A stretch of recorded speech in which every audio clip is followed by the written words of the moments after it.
Vamos lá, vamos finalizar hoje, né, o nosso estudo no livro de Esther, é isso.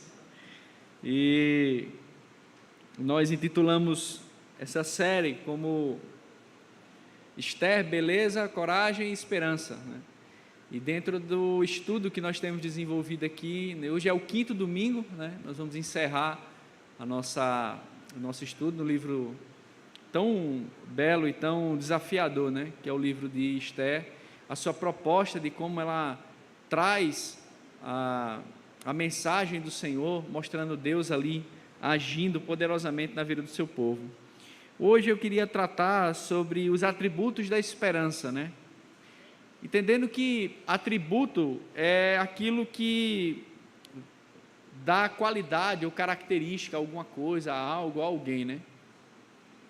E nessa mensagem de hoje, nós vamos falar sobre os atributos que compõem a esperança, né? A partir justamente dos últimos capítulos do livro de Esther. Eu convido você a abrir a Bíblia e deixa ela aberta, né, no livro de Esther, a partir do capítulo 8, mas você deixa a Bíblia aberta e nós vamos lendo à medida que a gente for caminhando no texto, tá bom? Eu queria orar com os irmãos mais uma vez, orar para que Deus possa iluminar nossa mente e o nosso coração, para que nós possamos ouvir a voz do Senhor por meio da sua palavra, amém? Você concorda comigo? Vamos orar. Como é que é o nome da irmã que está enferma, para a gente também aproveitar a oração? Como? Rita. Pronto, vamos orar também pela irmã Rita, que se encontra enferma no hospital, internada. Vamos pedir que Deus tenha misericórdia da sua filha, amém? Vamos orar. Senhor, nós queremos entregar nas tuas mãos a vida da irmã Rita, que se encontra enferma. O Senhor sabe de todas as coisas, o Senhor pode todas as coisas, e nós, como tua igreja, nós fazemos o que nós podemos fazer, que é orar uns pelos outros, entregando a vida da irmã Rita nas tuas mãos, pedindo que o Senhor tenha misericórdia, e conforme tua graça, o Senhor possa usar os médicos, os medicamentos, ou se for da tua vontade, que o Senhor possa usar a tua boa mão e trazer cura para ela e restauração da sua saúde. Nós confiamos no Senhor de que a tua vontade será feita. O Senhor é bom e a tua misericórdia dura para sempre, e nós te amamos e confiamos em ti. Oramos agora pedindo que o Senhor possa falar conosco, nos ajude a ouvir a tua voz por meio da tua palavra, que nós sejamos desafiados e edificados por ela, que ela nos confronte, que ela nos ensine e que ela nos exorte, para que nós possamos sair daqui desafiados a vivê-la, a viver a tua palavra com ousadia, para a glória do teu santo nome. Fica conosco, me dê graça, me ajude a trazer a tua palavra, que eu não atrapalhe aquilo que a tua palavra tem para nos ensinar. Essa é a nossa oração em nome de Jesus. Amém. Irmãos, como nós já falamos, o livro de Esther, ele nos mostra como Deus ele guia a história de Esther e dos personagens que compõem essa bela história, como Deus guia essa história de forma providencial, mesmo que aparentemente venha à nossa mente, quando nós estamos lendo o texto, que Deus não está aparecendo aí nessa história, e de fato, você não vê no livro de Esther o nome de Deus aparecer em nenhum canto, mas você percebe ao longo de toda a história da vida de Esther, que Deus ele vai conduzindo a história, de forma que a história ela tem a forma, ou chega ao ponto que Deus assim determina. Então você entende que Deus ele é o Senhor da história, e que ele guia cada fato da história de acordo com a sua vontade. Ou seja, a história não é uma sucessão de fatos aleatórios baseado em nada. Muito pelo contrário, Deus ele guia a história de forma soberana, de acordo com a sua vontade, fazendo com que cada coisa aconteça de acordo com o seu soberano propósito, com sua providência, que sempre é de conformidade com o seu querer. O livro de Esther, ele de forma geral, ele é dividido em 3 partes, né? Do capítulo 1 ao capítulo 3 é a apresentação dos personagens que compõem essa história. Capítulos 4 a 6, você tem o problema que é apresentado, que nós já vimos, né? A tentativa de um homem mau, o inimigo dos judeus, chamado Amã, que planeja matar e dizimar todos os descendentes do povo judeu. E do capítulo 7 ao capítulo 10, nós temos o desfecho e a conclusão dessa história. Nós já vimos aqui, desde o início dos nossos estudos aqui no livro de Esther, nós falamos, a partir do capítulo 1, sobre onde está o poder. Depois, no capítulo 2, tratamos sobre a beleza e a coragem, mostrando o seu poder. Capítulo 3 e 4, nós falamos como agir diante do mal. E domingo passado, nós falamos sobre a ideia da semeadura e colheita, né? Semear e colher, a partir do capítulo 5, 6 e 7. E hoje, nossa proposta é falar sobre os atributos da esperança, a partir dos capítulos finais aqui do livro de Esther. Como eu já havia mencionado, essa nossa divisão, ela é proposital e ela tem a intenção de tentar tornar a história apresentada em cada domingo. Mas eu aconselho vocês a, senta e lê a história toda, porque é uma história, ela tem começo, meio e fim, ela tem o desenvolvimento, tem clímax, tem problematização, tem dificuldades, tem intrigas, tramas. Então isso é muito interessante, coisa que não dá para a gente abordar aqui numa mensagem de 40, 50 minutos. Mas um dos objetivos nossos ao estudar o livro de Esther é fazer com que você se interesse, você tenha o interesse de pegar a Bíblia em casa e ler e estudar o texto com o maior cuidado. E nesse sentido, a gente vai, a partir agora do capítulo 8, 9 e 10, pensar um pouco sobre essa ideia dos atributos da esperança, né? Normalmente, quando a gente fala de esperança, parece que é algo meio muito subjetivo, não tem nada objetivo. Quando a gente pensa em esperança, a gente sempre olha para a esperança como sendo uma coisa futura e que não tem nenhum fundamento, nenhum lastro de fundamento na realidade. Mas, na verdade, a partir desses 3 últimos capítulos, nós vemos aqui que a esperança ela é composta por vários atributos que vão nos ajudar a esperar de forma mais tranquila, mesmo diante de extremas dificuldades, como é o caso de Esther e dos personagens aqui, né? Então, o primeiro atributo da esperança que nós observamos aqui é o atributo da felicidade. Felicidade como algo que se espera, como um estado que se alcança, né? As pessoas normalmente confundem muito a ideia de alegria com felicidade, né? Felicidade é um estado que você chega, a alegria ela é sempre momentânea, e a felicidade, por outro lado, ela tem a característica de ser permanente. Então, a esperança ela tem também esse atributo da felicidade intrínseco na sua própria constituição. E como é que a gente vê isso? Acompanhe a leitura aí do capítulo 8, a partir do verso 1. Diz assim a palavra do Senhor, Esther, capítulo 8, verso 1. Naquele mesmo dia, o rei Assuero deu à rainha Esther a casa de Amã, inimigo dos judeus. E Mordecai foi trazido à presença do rei, porque Esther revelou que ele era seu parente. O rei pegou o seu anel sinete que havia tomado de Amã e o deu a Mordecai.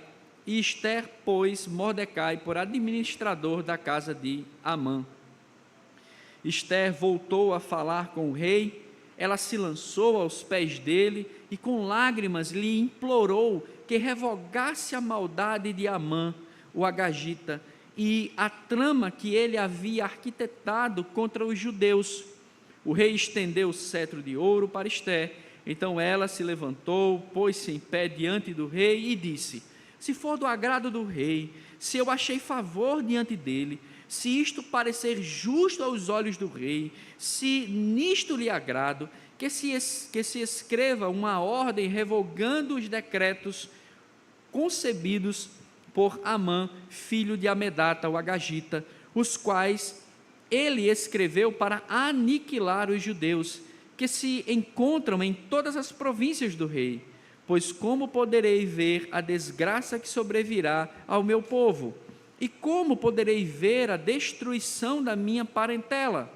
Então o rei Assuero disse à rainha Esté e ao judeu Mordecai: eis que dei a Esté a casa de Amã, que foi pendurado numa forca, porque tinha planejado matar os judeus. E agora, em nome do rei, escrevam aos judeus o que bem lhes parecer e selem o documento com o anel sinete do rei. Porque os decretos feitos em nome do rei e que foram selados com o seu anel sinete não podem ser revogados. Então foram chamados imediatamente os secretários do rei aos 23 dias do mês de Sivan, que é o terceiro mês.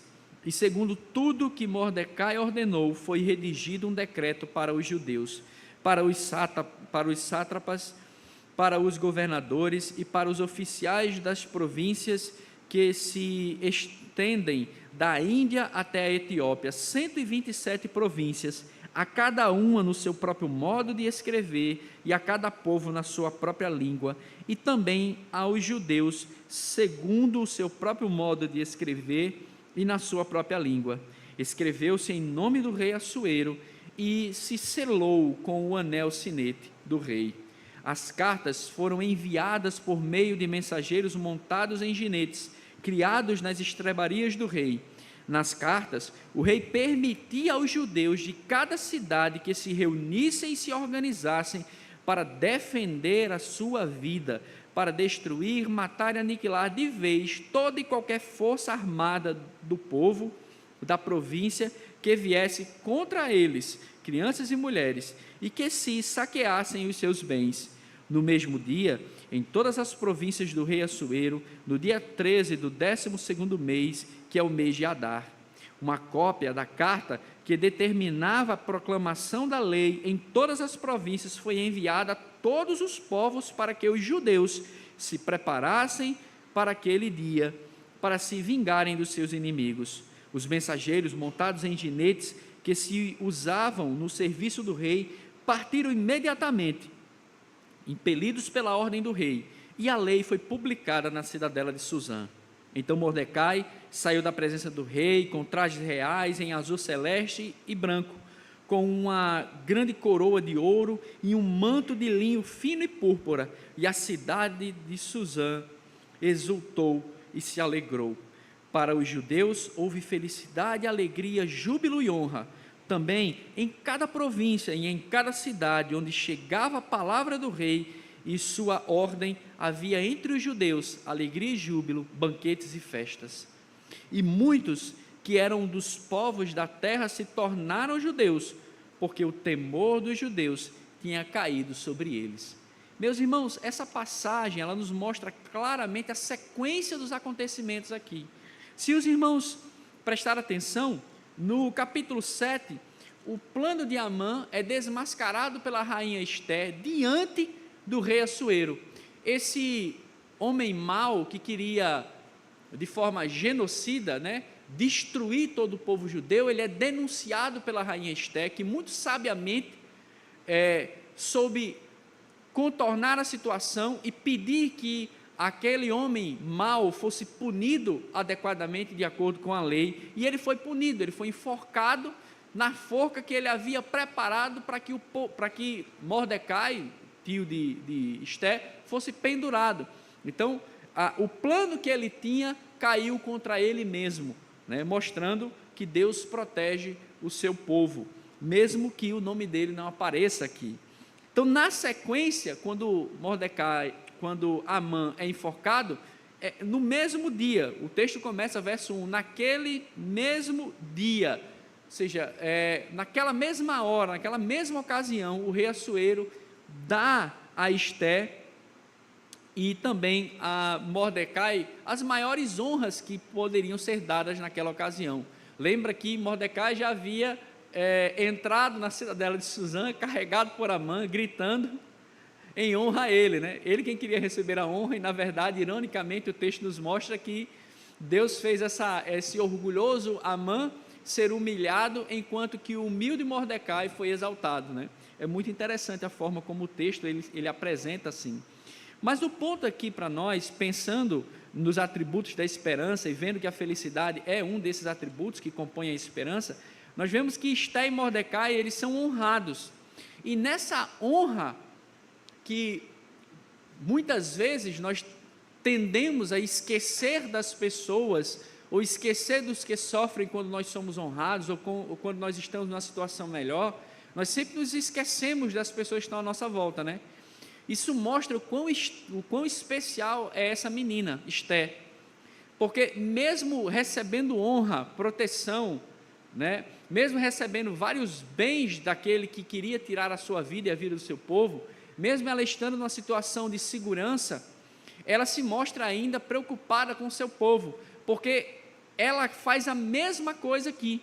Ela foi honrada, mas ela não se esqueceu do seu povo, porque na mesma ocasião que ela recebeu honras, ela foi novamente à presença do rei, e lembrando aos irmãos que no contexto da corte persa, aqueles que não eram esperados pelo rei, mas que entravam na presença dele, sem o consentimento dele, seja quem fosse, que não havia sido anunciado, ele corria o risco do rei mandar matar ele. Esther novamente se mostra disposta a dar a própria vida para salvar o seu povo, e ela entra novamente na presença do rei Assuero, sem ser convidada, sem ser anunciada, e se prostra humildemente diante dele, chorando, e ele estende o seu cetro, ou seja, demonstrando que ela recebeu o favor da parte dele. Então ela novamente, ela pede, ela intercede por seu povo, para que, na verdade, o próprio Assuero, ele viesse a escrever um novo decreto, ou abolir o decreto escrito por Amã e selado com o seu anel selo, né? E novamente o texto, de forma irônica, versos 7 e 8, mostra que esse rei persa, que governava sobre 127 províncias, que se estendia da Etiópia até a Índia, esse rei, ele não tem poder algum, porque mediante o pedido da sua rainha de que livrasse o seu povo, o rei repete a mesma frase: eu não posso quebrar a lei. Isso é, de certa forma, uma forma como o autor que escreveu o livro de Esté escreve ironicamente que esse homem que governa 127 províncias não tem poder algum, porque ele não pode nem revogar a lei que ele mesmo fez. E o que acontece, verso 9 a 14 do capítulo 8, mediante a autorização do rei, o Mordecai, agora numa posição de honra, na posição que era a de Amã, ele toma essa posição e ele vai agora escrever uma lei que desse aos judeus a esperança de quê? De preservarem a sua própria vida. É aqui que nós encontramos uma percepção muito interessante do jogo que o autor faz aqui no texto, porque do verso 9 ao 14, você vai ter Mordecai escrevendo cartas e enviando às 127 províncias da Pérsia, cada carta na língua que o povo pudesse ler e entender, com um novo decreto, dando aos judeus, no mesmo dia que Amã escreveu para que fosse a ruína dos judeus, os novos decretos escritos por Mordecai e Esté, selados com o anel sinete, dava aos judeus a possibilidade de defenderem a sua vida diante do ataque que viria sobre eles. O que chama a nossa atenção e que é motivo de nós percebermos o contraste é que a liderança de Mordecai, e a lei que ele escreveu, produziam no povo a sensação de esperança, de alegria, de exultação e de festa. Se você prestou atenção no nosso estudo, no capítulo 3, quando o rei, depois de bêbado, de forma irresponsável, sem ter nem que nem para quê, deu o anel sinete para o malvado Amã, qual foi a reação da cidade? Qual foi a reação que o povo teve no capítulo 3, como nós estudamos? Tristeza, angústia e apreensão.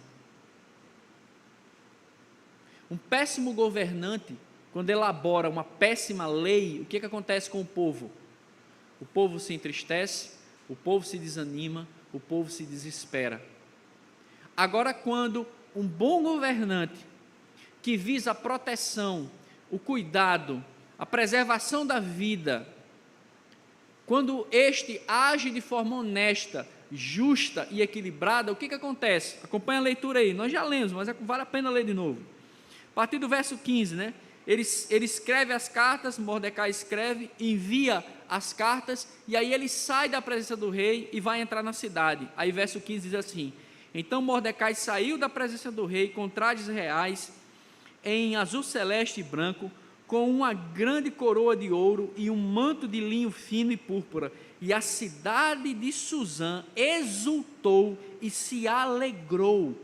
Para os judeus houve felicidade, alegria, júbilo e honra.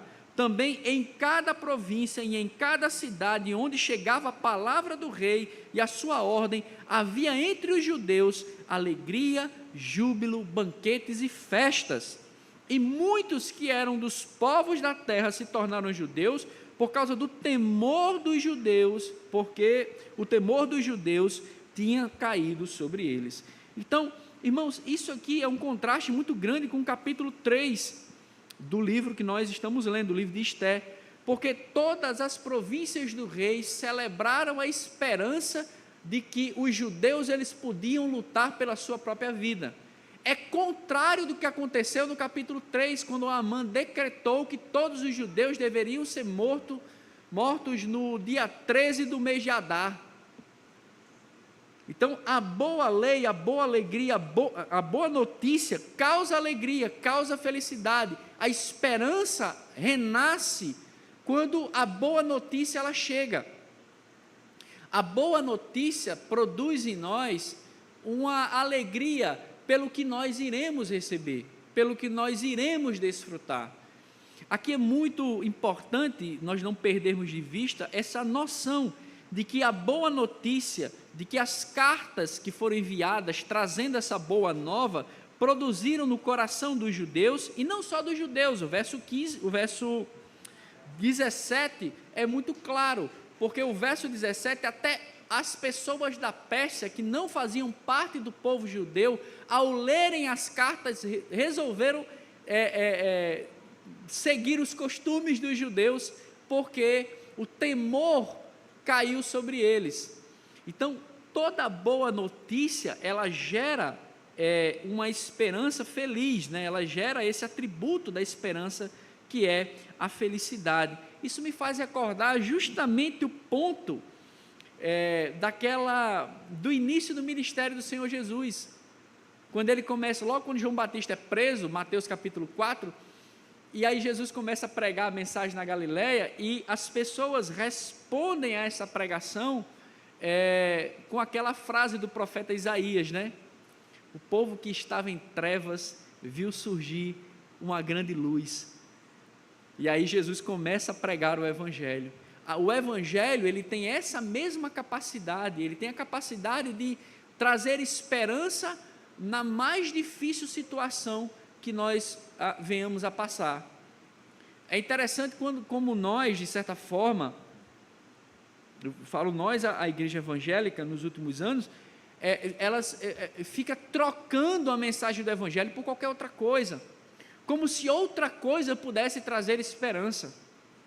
É por isso que eu sou tão, de certa forma, radical, a misturar qualquer coisa com a pregação do Evangelho. Para mim, a pregação do Evangelho é suficiente. Se o camarada não quiser o Evangelho, nada do que você vai oferecer para ele vai satisfazer o coração dele.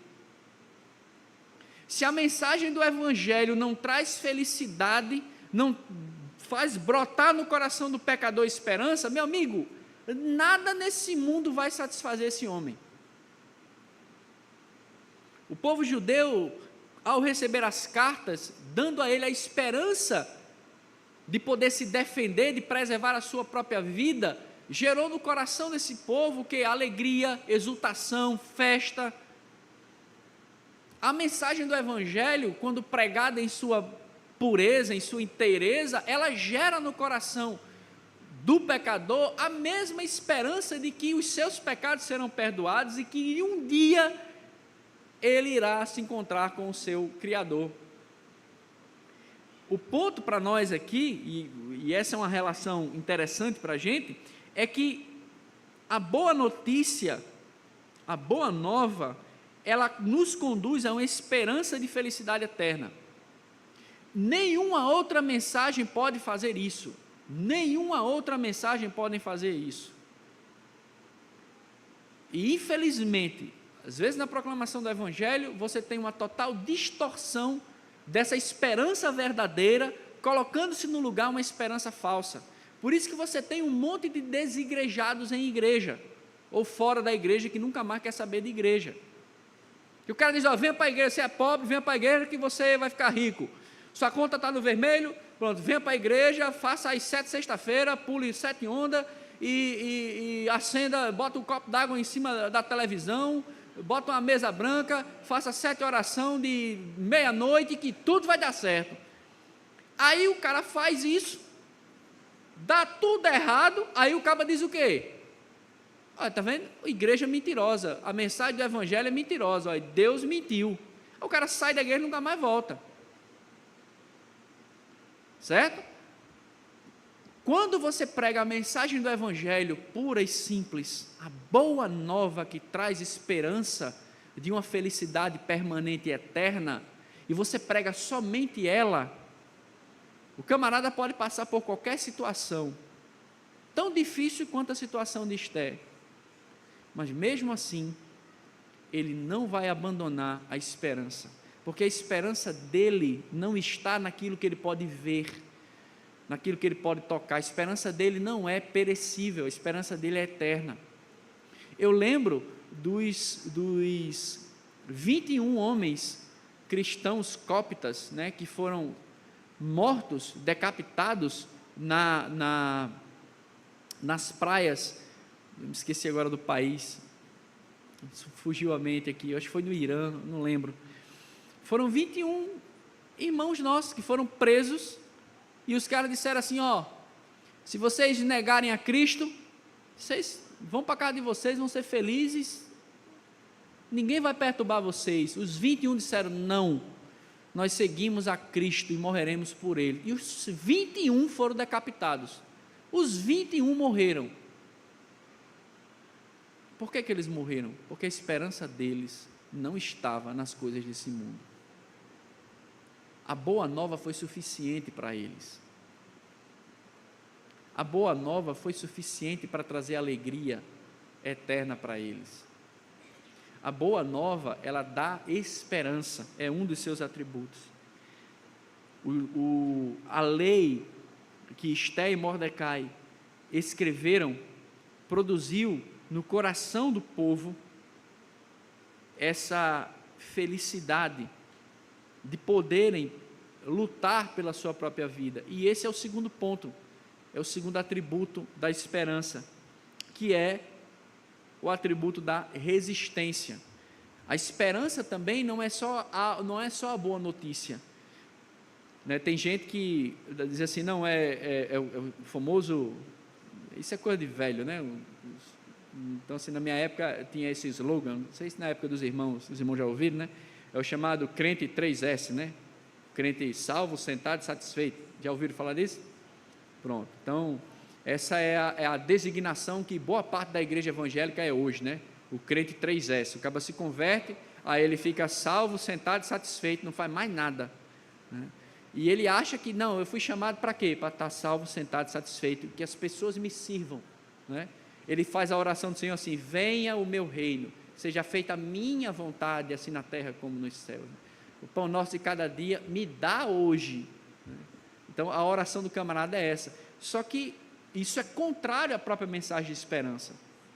Esté aqui, mesmo o povo recebendo essa boa notícia de que eles poderiam agora resistir e lutar pela preservação da sua própria vida, eles receberam essa notícia que deu a eles essa esperança, eles já sabiam que essa esperança vinha junto o quê? A necessidade de fazer o quê? De lutar. A necessidade de pôr a mão na obra para defender a sua vida. E é o que acontece aqui a partir do capítulo 9. Acompanha a leitura. Capítulo 9, a partir do verso 1.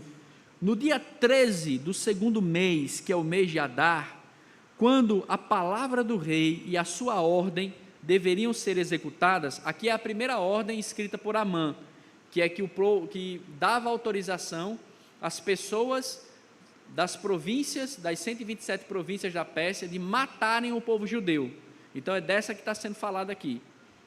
Então, quando essa lei ela deveria ser executada, no dia em que os inimigos dos judeus esperavam apoderar-se deles, aconteceu o contrário. Pois os judeus é que se apoderaram dos que os odiavam. Nas suas cidades, em todas as províncias do rei Assuero, os judeus se reuniram para atacar aqueles que queriam destruí-los, e ninguém podia resistir-lhes, porque o terror que inspirava caiu sobre todos aqueles povos.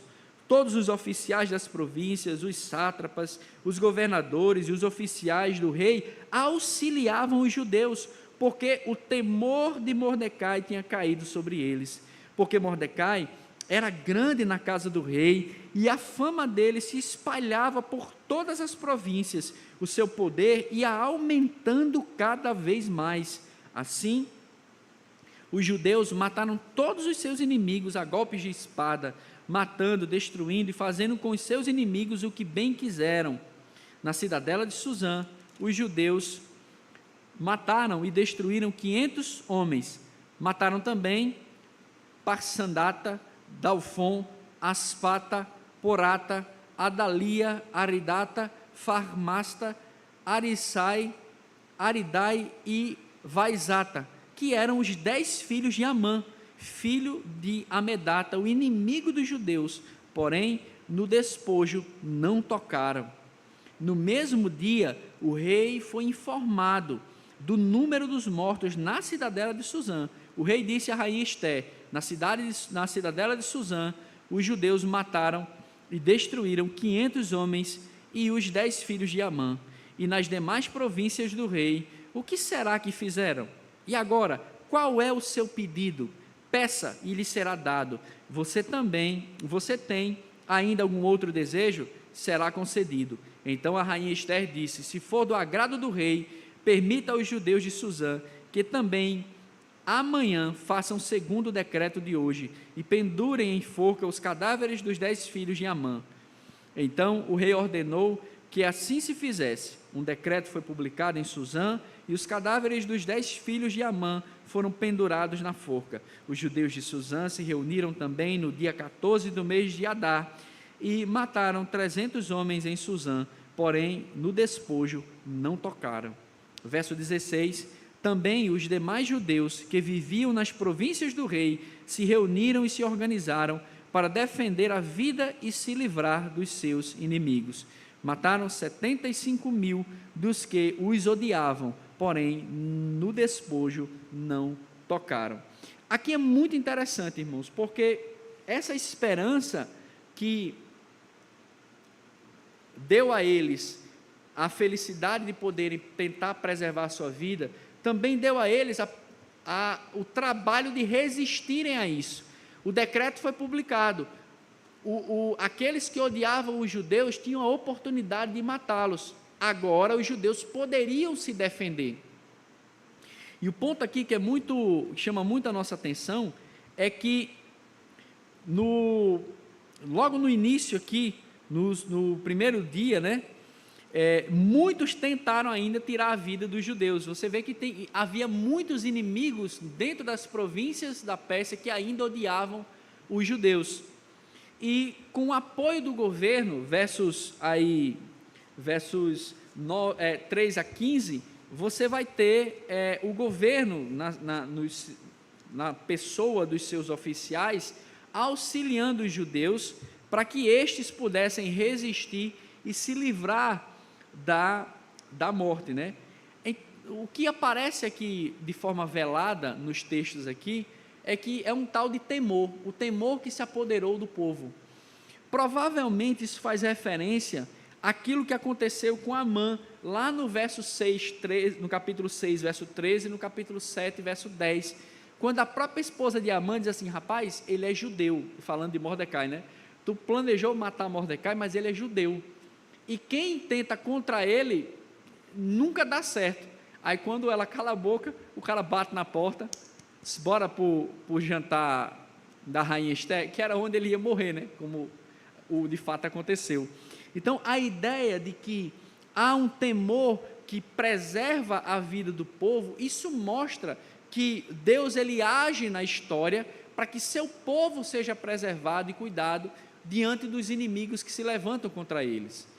O que nós devemos olhar aqui nesse texto, parece meio filme de terror, né?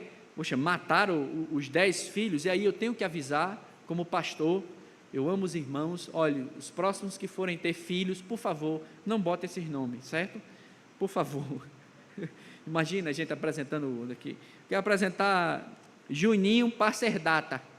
Não ia ficar muito legal, né? Não ia ficar muito legal. Eu queria apresentar a irmã Aspata. Não é um nome muito bom, né, para os filhos de vocês, então, por favor. Esses aqui são os nomes dos 10 filhos de Amã. Isso aqui tem uma ideia de que, tipo assim, aquilo que Amã tentou fazer contra os judeus, de aniquilar o povo judeu, na verdade, aconteceu foi com ele. Por que o texto faz questão de citar que os 10 filhos dele morreram? O texto faz questão de citar porque, na verdade, aquilo que ele intentava fazer contra o povo judeu, aconteceu com ele mesmo. Porque com a morte dos seus filhos, ele não tem mais descendência. Então, a família dele se extinguiu aqui. Aí um bom leitor bíblico, né, vai lembrar, né, Amã, filho de Amedata, o Agagita. Você lembra de quê? Lá de 1 Samuel, que foi o cara que Saul não teve coragem de matar. O cara veio, mais de 700 anos depois, aquele cara que ele não teve coragem de obedecer a palavra de Deus, foi o cara que quase destruiu o povo todinho no cativeiro. E aqui, quem foi que resolveu a parada? Foi Deus. Deu fim a todos os inimigos que queriam destruir o povo dele. Então você vê que Deus, assim, nada na história foge ao controle de Deus. Deus, ele conduz a história de forma que a sua vontade, ela sempre vai prevalecer. Isso gera em nós o quê? Esperança. Mas a questão fundamental para nós aqui é que os judeus, eles não ficaram salvos, sentados e satisfeitos. Poxa, agora temos o decreto, o governo está do nosso lado, vou ficar sentado aqui olhando o que vai acontecer. Não, meu amigo. Os cabas tiveram que segurar a espada e tiveram que lutar pela própria vida, né? Se você quiser fazer uma aplicação nesse sentido, com a vida cristã, às vezes eu me converti, eu não preciso buscar uma vida santa. Não, cara, você vai ter que lutar a vida inteira contra a sua carne. Tem uma frase do Lutero que é muito boa, né?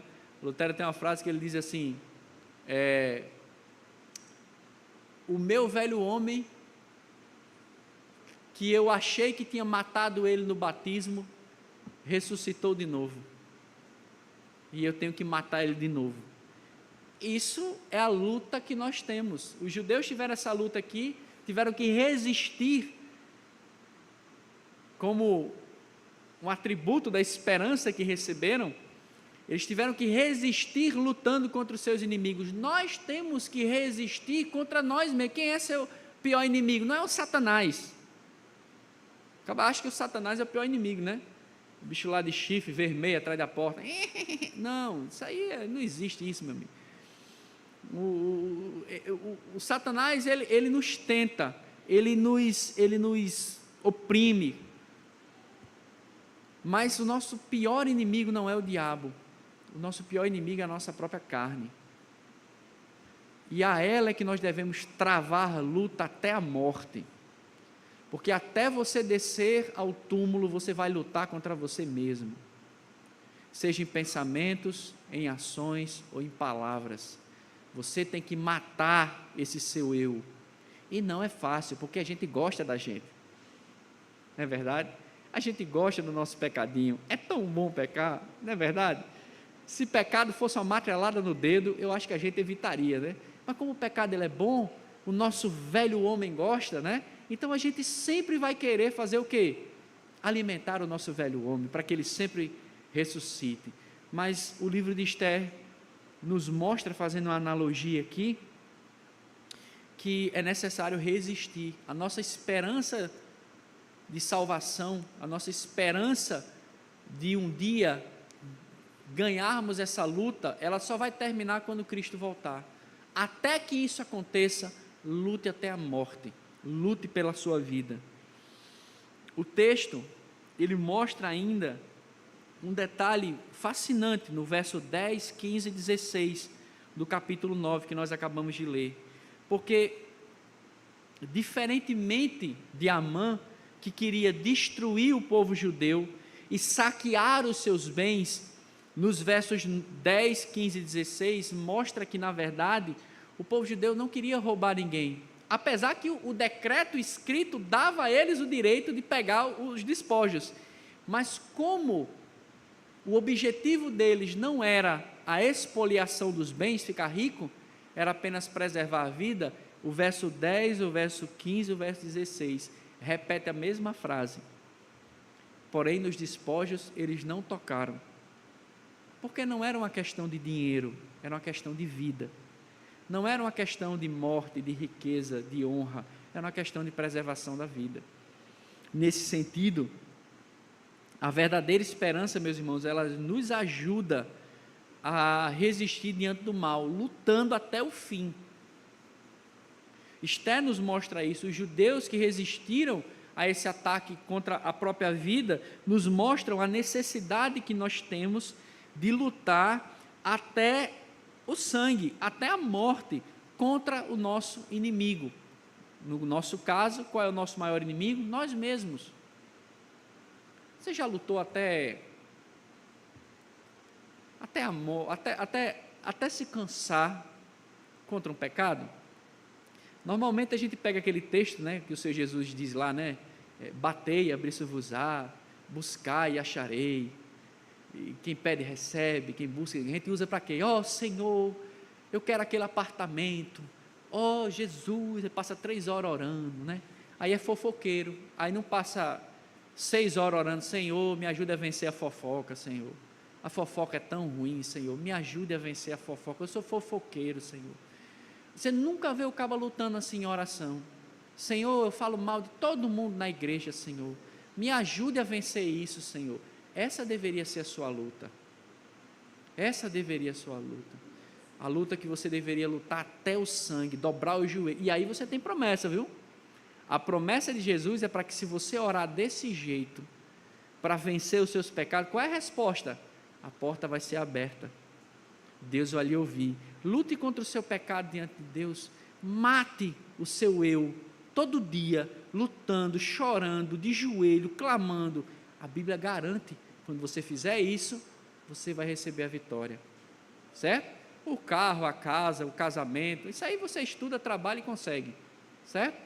Agora, a luta contra a sua carne, contra o seu inimigo, essa daí, meu amigão, é joelho no chão, graça de Deus, para que você possa lutar, ganhar e prevalecer, assim como os judeus prevaleceram aqui, pelo auxílio da graça de Deus. Em último lugar, portanto, os atributos da esperança, que são a felicidade e a resistência ao mal. O terceiro e último atributo é a lembrança. Isso aqui eu acho muito especial no povo judeu. A lembrança, ela aparece aqui como um componente importante, um atributo fundamental da esperança, porque a lembrança, ela faz com que nós constantemente venhamos a recordar das promessas, da necessidade de lutar e de resistir e da felicidade que nos aguarda. Acompanhe a leitura aí. A partir do verso 17 do capítulo 9, diz assim: isto aconteceu no dia 13 do mês de Adar. No dia 14, descansaram e fizeram dele um dia de festa e de alegria. Mas os judeus de Susã se reuniram nos dias 13 e 14 do mesmo mês. Descansaram no dia 15 e fizeram dele um dia de festa e de alegria.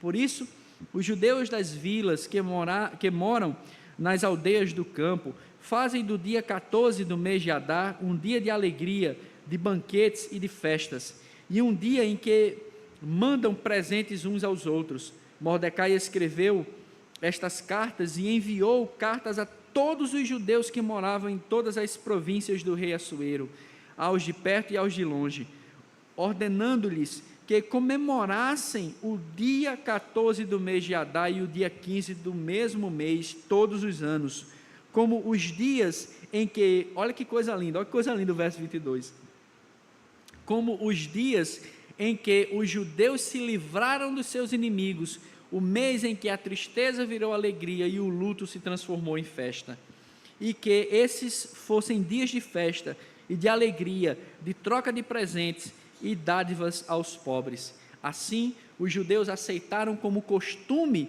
o que naquele tempo haviam feito pela primeira vez, segundo Mordecai lhes havia ordenado por escrito.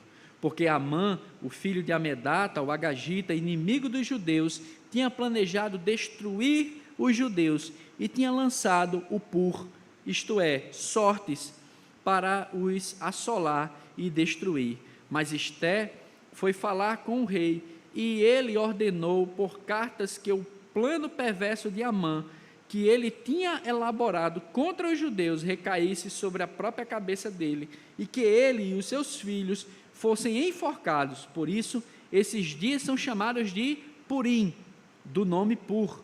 Daí, por causa de todas as palavras daquela carta, e do que testemunharam, e do que lhes havia acontecido, os judeus decidiram que eles mesmos, os seus descendentes e todos os que viessem se juntar a eles, não deixariam de comemorar estes 2 dias, segundo o que se havia escrito a respeito deles no tempo marcado todos os anos, e que estes dias seriam lembrados e comemorados geração após geração por todas as famílias em todas as províncias e em todas as cidades, e que estes dias de Purim jamais iriam desaparecer entre os judeus, e que a memória deles jamais se extinguiria entre os seus descendentes. Então, a rainha Esté, a filha de Abiail, e o judeu Mordecai escreveram com toda a autoridade uma segunda carta para confirmar a carta de Purim. Mandaram cartas a todos os judeus, às 127 províncias do reino de Assuero, com palavras amigáveis e sinceras, para confirmar estes dias de Purim, nos seus tempos determinados, como o judeu Mordecai e a rainha Esté lhes havia ordenado, e como eles mesmos já o tinham estabelecido sobre si e sobre a sua descendência, a respeito do jejum e do seu lamento, e o decreto de Esté estabeleceu estas particularidades de Purim, e se escreveu no livro. Depois disto, capítulo 10, o rei Assuero impôs tributos sobre a terra e sobre as terras do mar. Quanto aos demais atos do seu poder e do seu valor, e ao relatório completo da grandeza de Mordecai, a quem o rei exaltou, não está tudo escrito no livro da história dos reis da Média e da Pérsia? Pois o judeu Mordecai foi o segundo depois do rei Assuero, e grande para com os judeus. Preste atenção aí no finalzinho. E estimado pela multidão de seus irmãos, tendo procurado o bem-estar do seu povo e trabalhado pela prosperidade da sua nação. Olha que maravilhoso isso aqui. O povo, ele celebrou com alegria o grande livramento com uma festa, né? Versos 17 a 19 do capítulo 9. Isso é muito interessante porque dentro do povo judeu, o povo judeu tem essa característica muito maravilhosa. Eles sempre fazem associação para nunca eles esquecerem. Isso é uma forma pedagógica, didática de você não esquecer as coisas. Então, por exemplo, cada festa, cada detalhe, essa festa ela é celebrada até hoje entre os judeus. A festa de Purim. Então, é engraçado que eu procurei ver como é que era, não consegui achar. Mas eu li a respeito, E parece que eles têm uma brincadeira entre eles, que quando está nesses 2 dias, alguém do meio da multidão fala o nome de Amã, né? E é como se o povo fizesse assim, alguém gritasse assim, qualquer coisa, sei o que lá, não, Amã, aí o povo, isso todo mundo faz a mesma expressão. Isso nos mostra que essas festividades, ou essas celebrações, elas têm uma finalidade. E qual seria a finalidade de festividades como essa? É fazer o povo sempre se lembrar, daí a ideia de que a esperança ela também tem esse atributo da lembrança, eles sempre se lembrarem do que foi, de quem foi, como foi e por que foi que aconteceu aquela festa e como Deus atuou para livrar o povo. Isso é bastante peculiar ao povo judeu, né? Eu lembro de uma vez, um rabino, né, o cara discutindo, né, perguntaram a ele assim, por que o povo judeu, que já foi conquistado várias vezes, e várias nações tentaram destruir ele, por que esse povo nunca acabou? Aí a resposta do rabino foi o seguinte, porque a gente sabe contar história para criança, né? Aí o cara fez assim, como assim? Então, espera aí o filho do cara estava ali perto, ele fez, vem cá. Aí o menino veio e disse, você é brasileiro? Ele disse, sou sim, tá bom. Quem foi que descobriu o Brasil? Aí o menino lá, Cabral. Disse, tá. Quantas caravelas vieram? Aí o boy, sei não. Qual era a cor da vela, né, do navio? Sei não. Qual era a roupa de Cabral quando ele chegou aqui? Aí o menino, sei não. Aí ele disse, agora pergunte ao menino aqui. Aí era o filho dele, né, um menino de 12 anos. Aí ele disse, quando é que o povo de Israel saiu do Egito? Tal. Como é que eles estavam vestidos? Com roupa tal, cajado na mão, bolsa nas costas e tal. Vocês jantaram naquela noite? Jantamos. O que vocês jantaram? A gente jantou cordeiro assado, a gente jantou isso, jantou aquilo. A gente não cozeu o pão, a gente come o pão. Disse, por que comer o pão assim? Não, porque a gente saiu pressa, não deu tempo do pão fermentar. Ou seja, ele mostrou ali de forma prática que a lembrança, ela serve como forma pela qual você exalta e adora a Deus. Porque quando você lembra dos feitos do Senhor, do que Ele fez na sua vida, isso gera no seu coração esperança. Por isso o papel da lembrança ser importante no ensino. Por que a gente vem todo domingo aqui, escutar o cara falar 40, 50 minutos aqui na frente de vocês? Eu estou lembrando a vocês e me lembrando daquilo que nós precisamos obedecer e seguir. Porque a nossa carne, o nosso inimigo, ele sempre vai fazer a gente esquecer daquilo que Deus fez. Então, daí a necessidade e importância da igreja, do ensino, da instrução, de nos fazer sempre lembrar aquilo que nós precisamos guardar para não nos esquecermos da esperança que temos. O nosso desafio, assim como foi o desafio desses judeus aqui, era lembrar.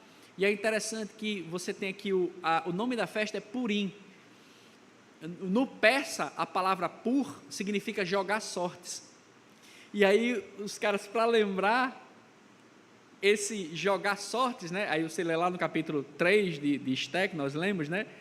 Amã, quando planeja matar, aniquilar o povo judeu, ele vai lá na esposa dele, manda ela jogar lá os negócios dela lá, só escolhe uma data aí para a gente matar os judeus. Aí o texto diz que eles jogaram sortes e caiu no dia 13 do mês de Adar.